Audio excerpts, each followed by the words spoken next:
So then what you need to do is you break your expenses down into categories and account for everything, wants and needs.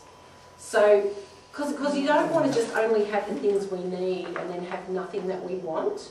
You know, like you put the things that you want in there, but instead of getting them this year, you might just have to wait a little bit longer for them. But put them in there, and what you need to do is have everything on the table and then negotiate what's important to all parties. So, because you know, we see in our travels of what we do, we see all kinds of situations, and you know, so many people have situations where you've got one partner that's handling all the money and the other person has to beg. And, you know, that's no way to live.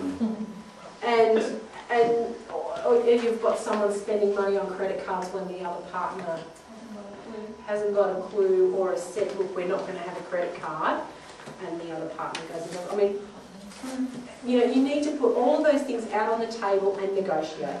Really important. And you need to make a plan and have money rules that are acceptable to all parties. So it's not, right, you are going on a budget and this is the way we're going to do it and that's it. Because, you know, it's not going to happen. And like you need to have rules, like we have, I think the reason why we've never ever fought about money ever is because we kind of had rules all the way from the beginning, and I've never actually worked outside the home since we've been married. I've had my own businesses that I've worked, but my income comes from Glenn, and we have always shared the responsibilities. So I have an account in my name, and I have certain parts of the budget that I look after. I look after the clothing and the medical expenses and like my car and savings of food and groceries and all of that sort of stuff. So I have my things that I look after, and he looks after all the big stuff. And then we have a certain amount of money that we each have that we can spend guilt-free.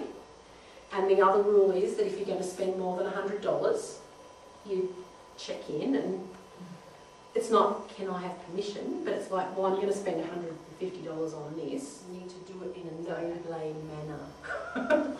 So when we're doing all this, even if someone has stuffed up and got us into trouble, okay, forgive each other, we both were part of it, let's just move on and do it together. It's really important.